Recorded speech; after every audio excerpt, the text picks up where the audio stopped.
vimos cuáles eran las herramientas, vimos cuáles eran sus pros y sus contras y ya también vimos cuáles han sido algunos de los casos de éxito, semi-éxito que hemos logrado a través de la aplicación de estas herramientas para exigir derechos muy concretos,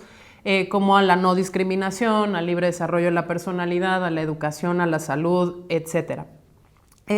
Pero ¿qué podemos concluir, digamos, como de la existencia de estas herramientas, de su utilización y de sus límites? Pues en primera instancia y por el lado quizás un poco deprimente, podemos concluir que las herramientas que existen hoy a nivel institucional y legal no dejan de funcionar un poco en las mismas lógicas que funcionan las instituciones mismas. Y en ese sentido, sus alcances están quizás igualmente limitados por las disfuncionalidades de las instituciones y las leyes mismas. Y un poquito ahí lo deprimente es, pues quizás, ¿para qué utilizar estas herramientas que funcionan en las mismas lógicas que generan los problemas en el primer lugar, ¿no? Algunas de esas características son su selectividad, ¿no? Algunas solo funcionan por determinada materia o por determinado tipo de afectación o por determinado tipo de sujeto, pero no necesariamente para todos y para todo. La siguiente característica es que siguen siendo altamente técnicas, demandan un nivel de conocimiento de los procesos, de las formas, del marco institucional, del marco legal, que quizás están muy alejadas de la sociedad misma y por lo tanto terminan siendo mecanismos elitistas, mecanismos restrictivos en el sentido en el que incluso saber que existen requiere un esfuerzo del ciudadano por formarse y buscarlo activamente porque tampoco están socializados en ningún lugar para hacerlos más cercanos a nosotros.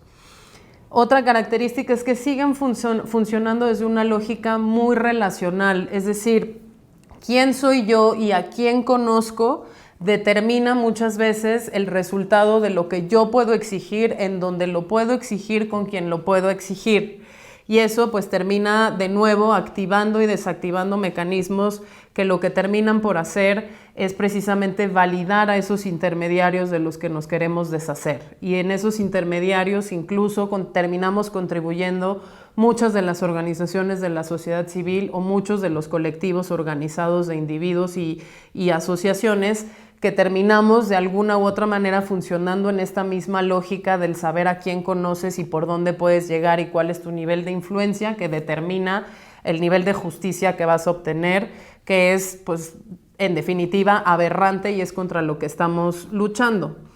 Pero pese a todo, pese a ese mensaje de indefensión que seguimos teniendo, pese a saber que estas mismas herramientas de exigibilidad y justiciabilidad funcionan dentro de las lógicas nefastas en las que funcionan las instituciones del Estado, como diría Galileo, pese a todo se mueve. ¿Y qué determina que se mueva? La voluntad de los individuos y los ciudadanos y ciudadanas necias, como ustedes, como nosotros, que decidimos juntarnos, que decidimos accionar, que decidimos movernos, que decidimos informarnos y que decidimos que bien o mal y dentro de nuestras posibilidades íbamos a poder ejercer esa exigibilidad, esa manera de lograr que nuestros derechos no sean sistemáticamente atropellados y no sean nada más que un bonito papel que no le funciona a nadie. Y en esos pequeños casos que yo les fui mostrando, quizás muy locales, quizás muy focalizados en alguna materia específica, quizá muy idealistas porque su resultado fue la ampliación del contenido de un derecho, que eso cómo se come en la realidad. Lo que yo quisiera resaltar es precisamente los distintos tipos de resultado que uno puede obtener.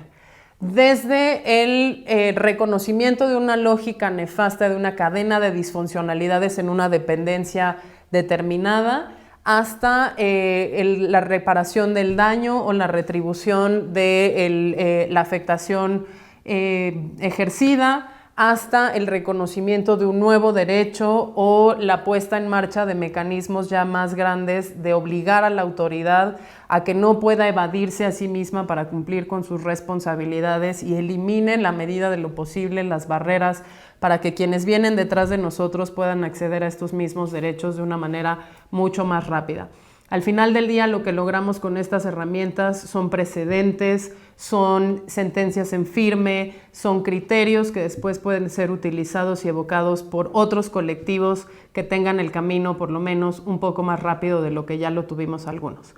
Muchísimas gracias, espero haber sido lo suficientemente clara y cualquier cosa, pues seguimos aquí en nosotros dispuestos para ayudarlos en como ustedes necesiten y quieran exigir sus propios derechos.